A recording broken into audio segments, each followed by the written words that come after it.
কথা ছিল ডিপিএলে ব্যাটিং করবেন রান, কিন্তু ভাগ্যের কি নির্মম পরিহাস দেখুন। সেই প্রিয় 22 গজ থেকেই জীবনের তীব্র সংকটের মুহূর্তে পাড়ি জমাতে হলো তামিম ইকবাল খানের।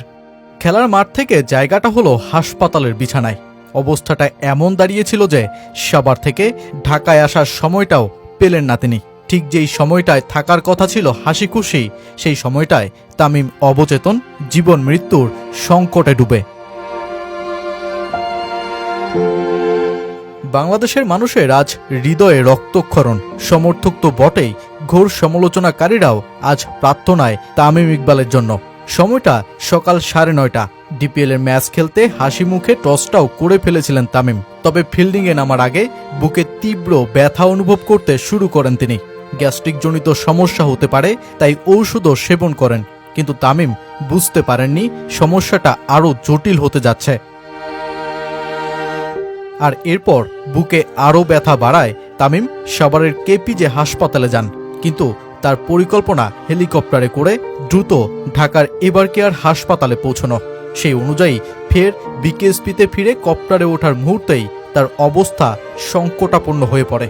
মুখ দিয়ে ফেনা পর্যন্ত বেরিয়ে যায় এই দেশসেরা ওপেনারের। শেষ পর্যন্ত ম্যাসিভ হার্ট অ্যাটাক করে বসা তামিমকে ফের ফিরিয়ে নিয়ে যাওয়া হয় সেই কেপিজে হাসপাতালেই।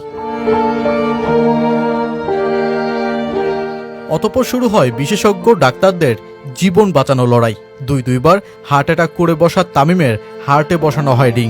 22 গজের উদ্যম তামিমের অবচেতন শরীরে করা হয় সার্জারি।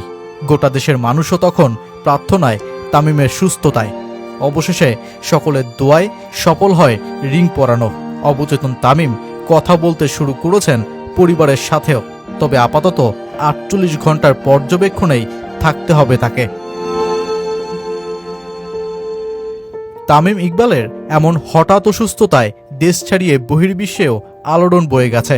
তামিমের সুস্থতার প্রার্থনায় ক্রিকেটার থেকে আইপিএলের দল কলকাতাও শেয়ার করে পোস্ট। লাসিথ মালিঙ্গাও লিখলেন, মাঠে যেমন সবসময় লড়াই করেছ, ঠিক তেমনই লড়াই চালিয়ে যাও। আর মাহমুদুল্লাহ রিয়াদ ও মুশফিকুর রহিম তো ছুটেই গেলেন হাসপাতালে। বাকি সতীর্থরা ফেসবুকেই জানালেন তামিমের জন্য প্রার্থনা।